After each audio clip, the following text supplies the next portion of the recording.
ikot ng ikot sa buong mundo at pinupuntahan ng mga Pilipino. Bakit na hindi gagawin nyo dahil ang mga OFW ang bayani? Kung wala kayo, wala ng Pilipinas. Kaya atin pong salubungin ang palakpakan ang pinakamatapang na babae sa balat ng lupa. Ang susunod na Pangulo ng Pilipinas, Inday Sara Duterte!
Sa inyong lahat. Maraming kayo, kaya kami nandito. Mari po kayong maupo muna.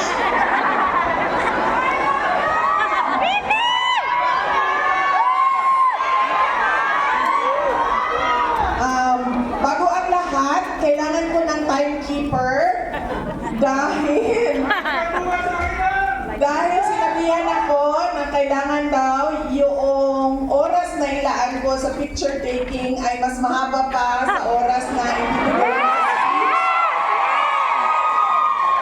Kailangan ko ng tigabantay ng oras. Kapag umabot na ako ng 45 minutes, bigyan niyo ako ng warning. Isang oras na yung speech ko, bigyan niyo ako ng time out para mabigyan ko ng mas mahabang oras yung picture taking. At bago ang lahat, unahin ko po muna ang aking mga pagpapasalamat. Una, ang pagpapasalamat ni J.D. Hinlo at Attorney Robin Padilla. Senator Robin Padilla, Rodriguez, Attorney Jimmy Bondo, and Dr. Richard Mata. Alam niyo po, meron sa kanila ang dumating lang ngayong araw na ito at aalis din ngayong araw na ito dahil marami pa silang mga kailangan na gawin na mga activities. Pero pumunta sila dito ngayon. At sila ay aalis din mamaya. Kaya pinapakita nila sa inyo kung gaano kahalaga yung pagtitipon ngayong hapon na ito. Sino ang alis mamaya? Yan. Sino ang tumating kanina? Yan.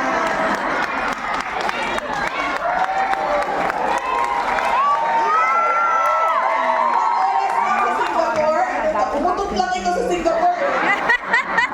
Ano oras kayo dumating? Alauna ng hapon, tapos alis kayo. Alas 12 mamayang gabi, so ilan yun? 11 hours. Umihi. Umutot. Kumain. Tapos nagdighay sa Singapore, tapos uwi na. Pero nakita nyo kung gaano kahalaga. 11 hours lang at 11 hours lang ang kanilang pag-stay.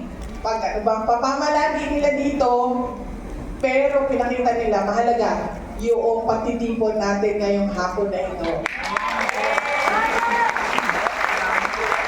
Si Dr. Richard Mata, si Atty. Jimmy Bondoc, si Atty. Jamie Hinlo, ilang araw na kami dito dahil meron din kami mga iba't iba pang mga pagtitipon. Tulad kagabi, meron kaming small group na pagtitipon kasama ang mga overseas Filipinos dito sa Singapore dahil ang homegrown natin na NDM Studios sa ilalim ni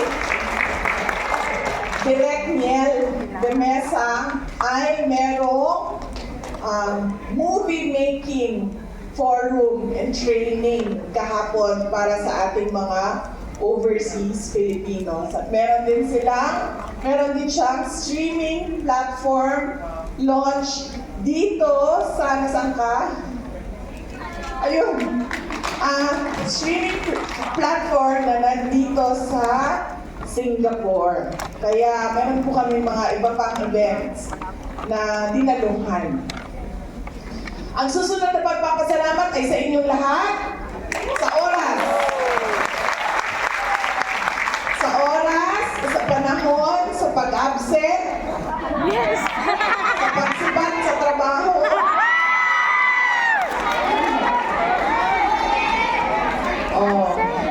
Sige, sumibat kayo sa trabaho, tapos hindi na kayo makapag-post ng My Day. Kasi malalaman kung nasaan kayo. Pero, nandito kayo. Kaya, kasi 'di ba, busy yung mga araw ninyo. Hindi tulad sa Pilipinas na pwede kang maglaba araw-araw at meron ka pang magagawa ng pamamalengke araw-araw at pwede ka pa maglaro ng Tom Hits kasama ang kapitbahay araw-araw. Yung mga nakatira abroad, hindi ganun.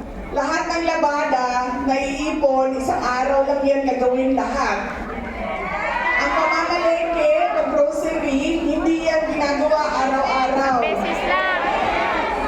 Once a month. Once a week lang yan.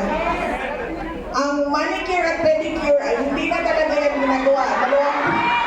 Once a year. Pag-uwi sa Pilipinas, saka pa yan nagugupitan ng ito. Diba? Kaya, alam ko na mahalaga ang oras ninyo. Patingin ang mga kuko.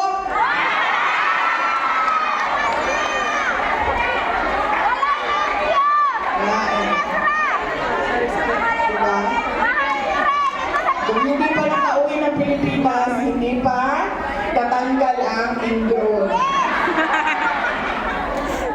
Kaya, nagpapasalamat kami.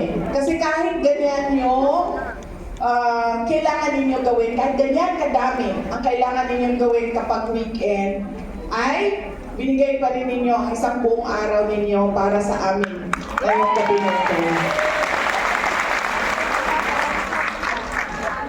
Alam nyo, yung kaibigan ko, di ba kasi pag nagbabiyahe tayo, yung mga kaibigan natin, meron silang mga pinapabili sa atin, oy, punta ka Singapore, pabili naman ganito, pabili ganyan. Di ba? So yung kaibigan ko, meron siyang pinabili sa akin dito sa Singapore. Nakisuyo. So hinanap ko. Pumunta ako ng Guardian.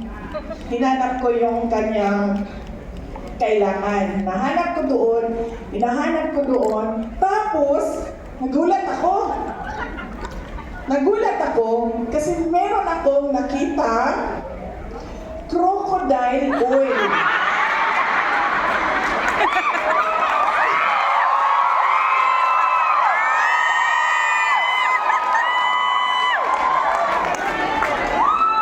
Hindi talaga totoo, promise, walang biro. First time. Nakailang sa Singapore o sa ibang lugar, sa mga grocery. Ngayon lang ako nakita na crocodile oil. In-import galing Tapos, kasi buong ganyan, puro iba't ibang klaseng crocodile oil. So, kakahanap ko nung pinapabili sa akin. Sa kakahanap ko lang ganun. Sabi ko, sama ko, crocodile oil. Sabi ko, nandito sila.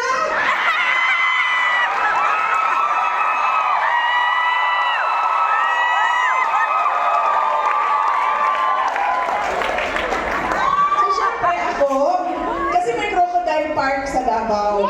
Diba? Sabi nung kasama ko, tiga Davao din, sabi niya, ano daw, nagsabi daw yung may-ari ng crocodile park, na effective daw talaga yung crocodile oil. Kasi nakalagay doon for scars, for beautiful skin. Nabasa ka ba? Oo, di ba? Ginamit mo yun, lalo mo kapag yung mukha mo.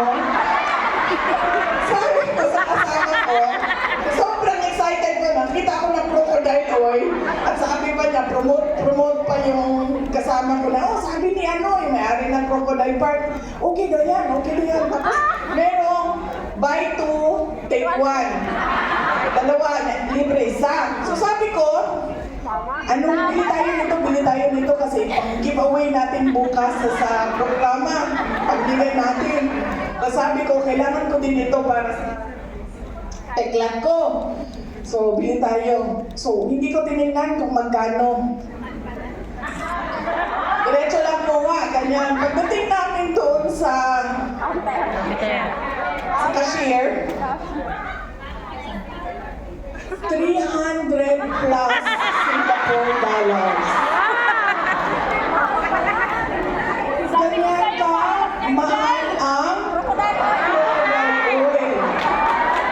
So imagine ninyo, magkano ang kikitain ng Pilipinas kung kunin natin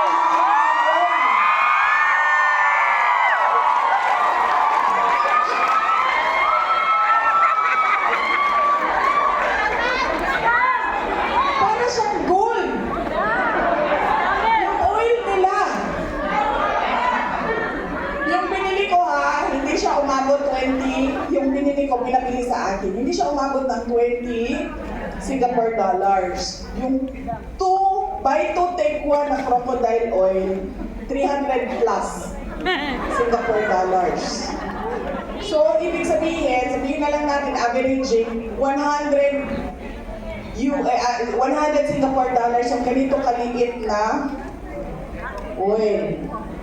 So, ibig sabihin, kapag kinuha mo ang oil ng Tambaluslos, may lalabas sa oil.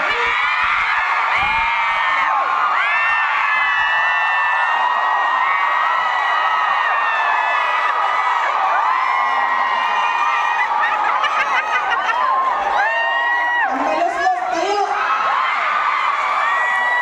Una natin ang oil ito! Ayan na yung pera!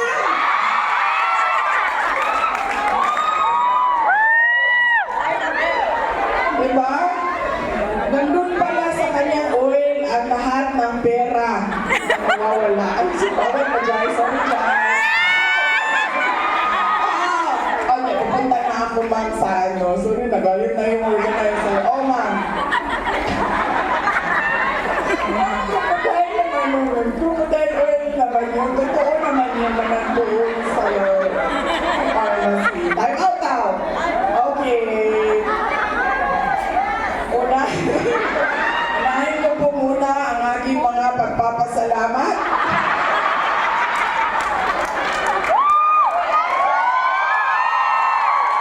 Alam mo ma'am, hindi kasi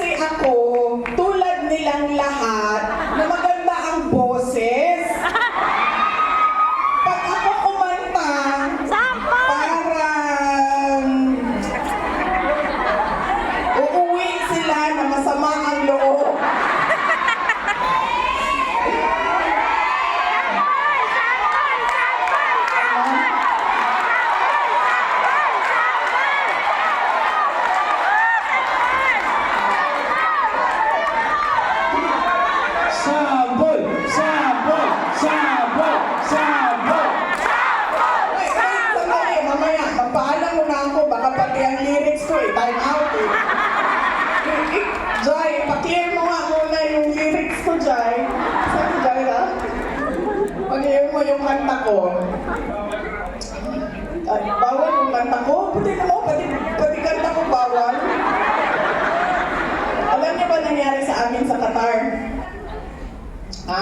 Doon bawal din, di ba? Bawal. So, ang ginawa namin, magmisa lang.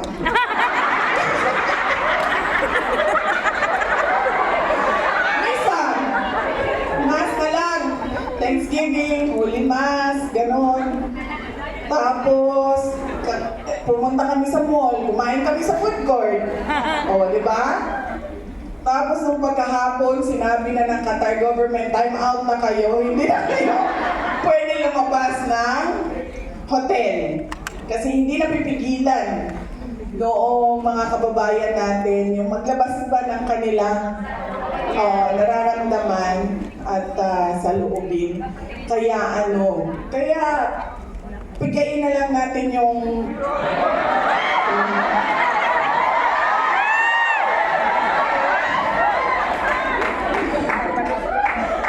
una po, ang pagpapasalamat ko sa inyo lahat sa patuloy ninyo na alam niyo kung hindi lang talaga mahal yun, bilang ko kayo lahat ng crocodile kasi kakadiri ma'am, no?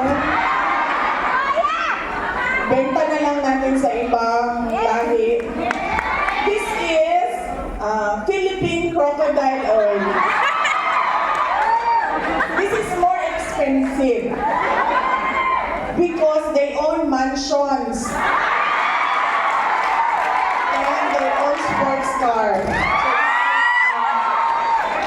This is an expensive crocodile.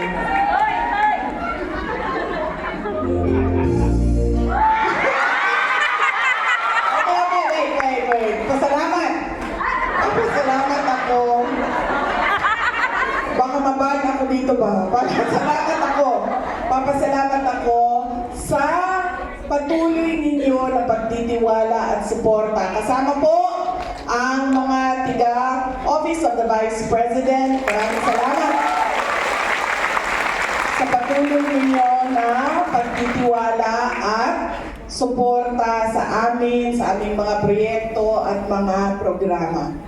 Ang susunod po ng pagpapasalamat galing kay dating Pangulong Rodrigo Duterte. Kapag po bumibisita ako sa kanya, nababanggit ko na madaming mga Pilipino nag-aantay doon sa labas, sa Duterte Street na tinatawag nila doon sa Hague. Madaming mga Pilipino ang patuloy na nagtitipon-tipon sa iba't ibang lugar sa mundo para ipahayag yung nararamdaman nila sa mga nangyari sa kanya at nangyayari sa ating bayan at yung mga nagdarasal. Alam nyo, ang dami sa mga kababayan natin na kapag nakikita ko sila, ang una nilang sinasabi sa akin, kamusta na si Pangulong Duterte at nagdarasal kami para sa kanya. Napakalaking tulong nun, yung pagdarasal na yan. Dahil naniniwala ako na merong Diyos at merong Diyos na nakatingin sa atin lahat at hindi tayo pababayaan ng Diyos. Okay na ba ito, ma'am? Prayer rally na ito, ma'am. Email na kami, ma'am. Amen.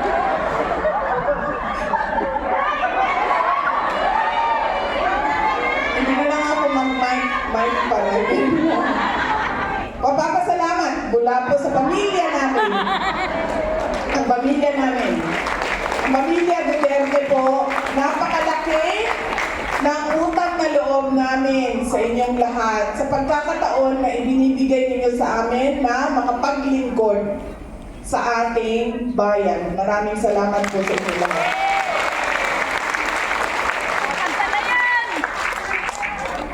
Ganun ka, every time na matapos ako mag-amen kayo dyan para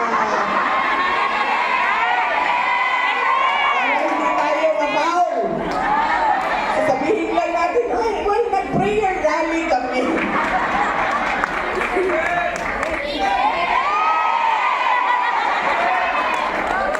Dahil lahat iakyat natin sa kay Allah.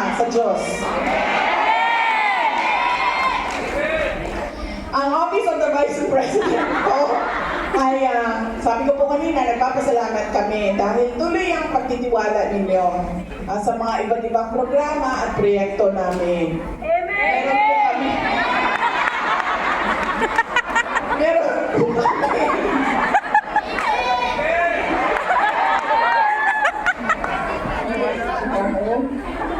Hindi ka siya natutuwa sa atin, ha? Ako, ilansan na lang po ninyo sa cross.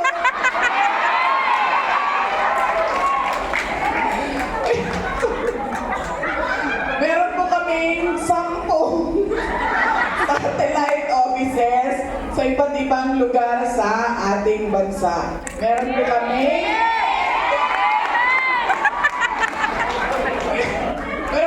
sa Kawayan City, sa Isabela.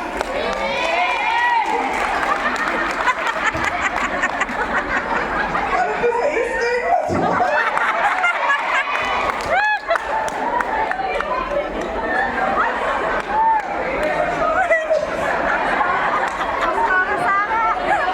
Sa Manawag. Sa Manawag, sa Pangasinan. Meron po kami satellite office sa Dagupan City. Meron po kami sa Santo Niño ng Tondo.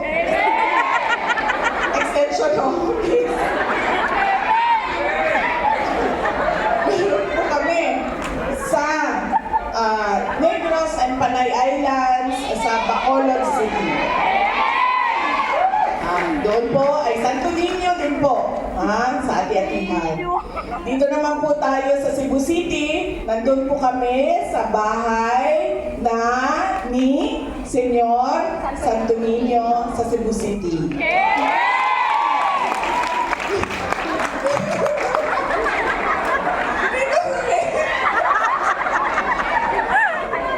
Grabe kalikit yung taga Singapore.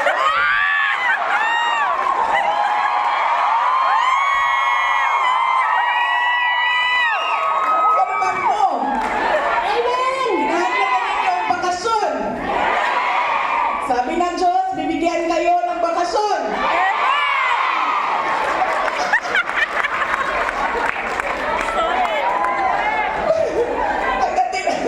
Pagdating sa Leyte at sa Samar, nandun po kami sa bahay ng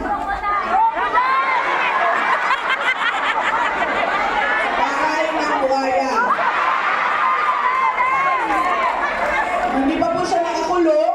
Dahil hinahanap pa po namin siya. Pero, pag makita namin siya, doon namin siya ikukulong sa Tacloban City.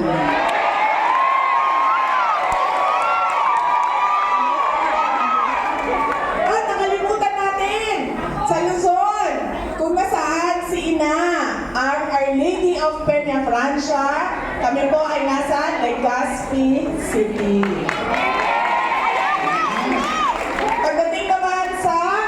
Mindanao, kami po ay nasa Our Lady of Pilar, Zamboanga City. Okay? At pagdating naman dito sa Central at Northern at Caraga, kami po ay nasa Butuan City. And speaking of Zamboanga, nandito ang ating Pagadian City Mayor, Sammy Ko.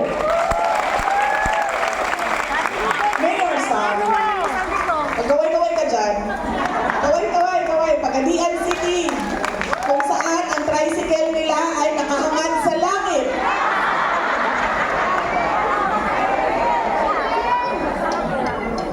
Bukas, suspended ka na. Kasi nandito ka.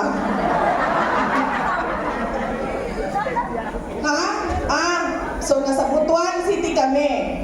Tapos, ang Southern Mindanao, nandun po kami kay Our Lady of Sara, Davao City.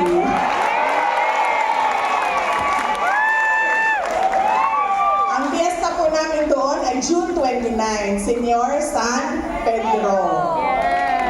Po. At pagdating naman sa ating mga Muslim Filipinos, nandun kami sa Cotabato City.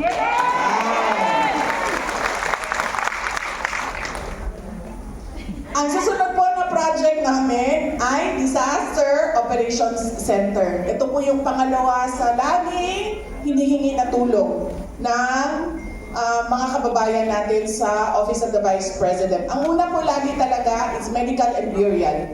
Kasi ito po talaga yung nakakaubos ng pera natin, di ba? Pati ng savings natin. Pati ubos na pagbenta ng mga properties natin kapag nagkakasakit yung kamag-anak natin, mahal natin sa buhay. Ito talaga yung unang-unang project na hinihingi. Pangalawa dyan ay disaster relief assistance. Dahil ang daming, alam niyo, hindi ako magtataka. Bakit tayo nababaha doon sa ating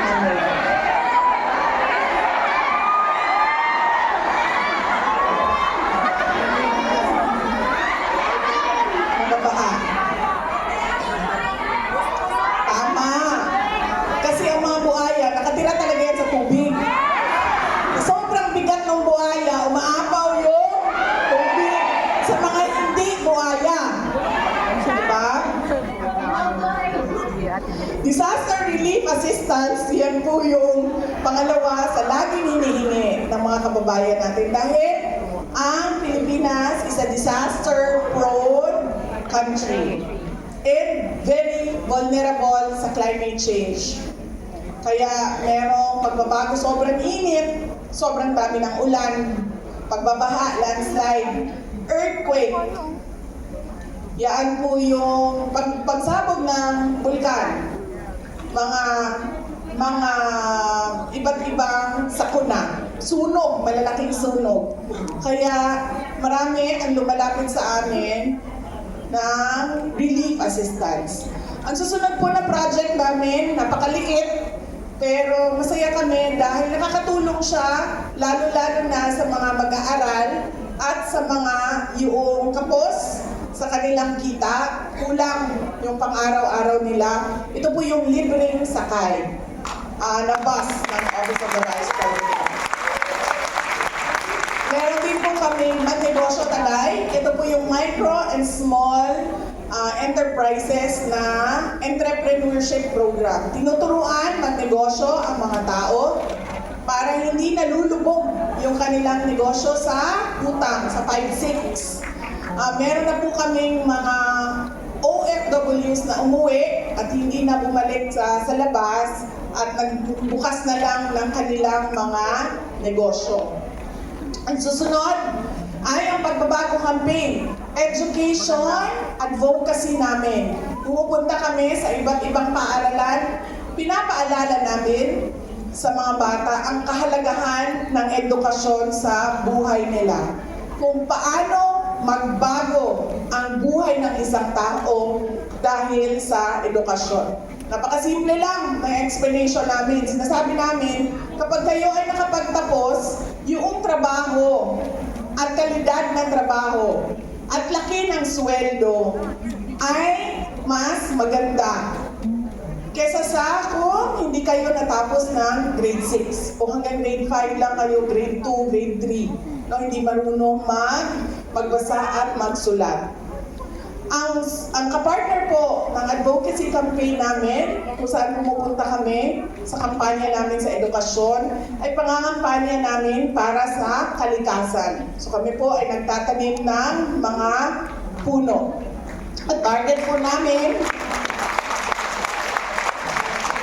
ay ang regalo po, ang gusto naming regalo sa loob ng 6 na taon na termino ng Office of the Vice President ay 1 milyong puno para sa Pilipinas. At yun po ay nagawa namin sa loob ng 3 taon, hindi 6 years. Naka 1 milyong puno na po kami sa loob ng 3 taon. Gusto namin maipakita at ma-emphasize na pwede naman palang gawin. Diba? Kung gusto talaga natin, ay pwede siyang gawin ng malakihan at mabilisan. Big and fast. Kung gusto talaga ng mga hinalal natin na mga leaders. Ang susunod po ay RISE program. Ito po yung box na relief for individuals in emergencies and crisis. RISE. Nakalagay po dito yung 2 araw na pantawid sa pamilya nila. Dahil marami po ang pumupunta sa amin, ang opisina, humihingi ng tulong. At dahil sobrang liit ng opisina namin, hindi namin nabibigay lahat na hinihingi sa amin na tulong. So ang ginagawa namin, nagbibigay kami ng rice box para Timer. timer na ako. Time out na ako. Time out na ako, Jo? Timer po, timer. Sorry po. Okay lang, 45 minutes na ako, sir. 30 minutes pa lang ako. So may 15 minutes pa ako. Alam niyo ba sa Japan, sinarahan kami ng venue?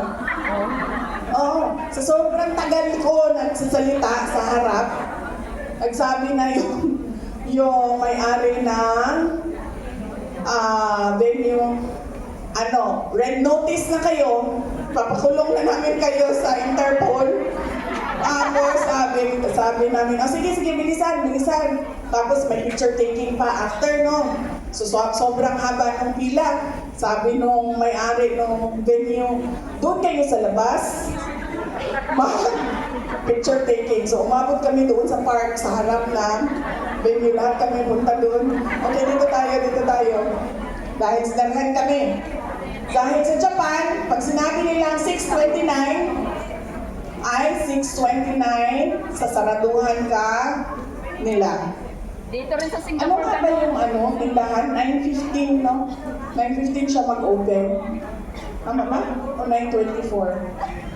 9:15. Oo. Sa Japan, meron doong tindahan na 9:15 siya magbubukas, 9:15 siya magsasarado. So dumating kami, ako, doon sa kanyang pintuan, 9:15. Kasi nakita ko lang naman siya eh. Doon, sabi ko, pasok tayo dyan. Tapos pagdating ko doon, saktong 9:15, sinarahan ako sa mukha ko nung Haponesa. Nandun din ako sa labas. Parang, walang awa. On time, di ba? On time doon. Sa Pilipinas ka pa, sarado na yan. Sasabihin mo, Nang, palit ko na, di ba, aglihan? Sabay mo nga, Day! Di ba? Di ba? Dito din sa Singapore, grabe sila on time, no? Oo. Kalungan ta nila og suga, ma'am. Yes. Oh, yes. Yes. O kaya pala mainit, pinatay na ata. Watch out na tayo. Uy, kanang pagplanuhan nyo ang picture taking ba kasi mawalan tayo ng ilaw. Okay. Asan ako? Sa mga projects. Right! So yun, binibigay namin. Hindi namin mabigay lahat eh. So sinasabi namin sa kanila, meron kaming hinanda, pantawid ng 2 araw para sa mga kababayan natin. So yun po yung mga projects ng Office of the Vice President. Ano ba ang pangarap natin para sa ating bayan? Maman.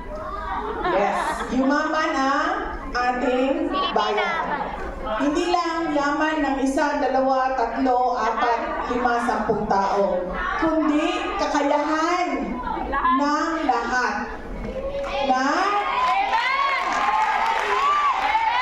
kakayahan ng lahat Umunlad ang na Pilipinas. magbigay, mag-provide para sa kanilang pamilya. Gusto namin ang Bakit ba kami ikot ng ikot sa iba't ibang Filipino communities sa iba't ibang bansa? Kasi naiintindi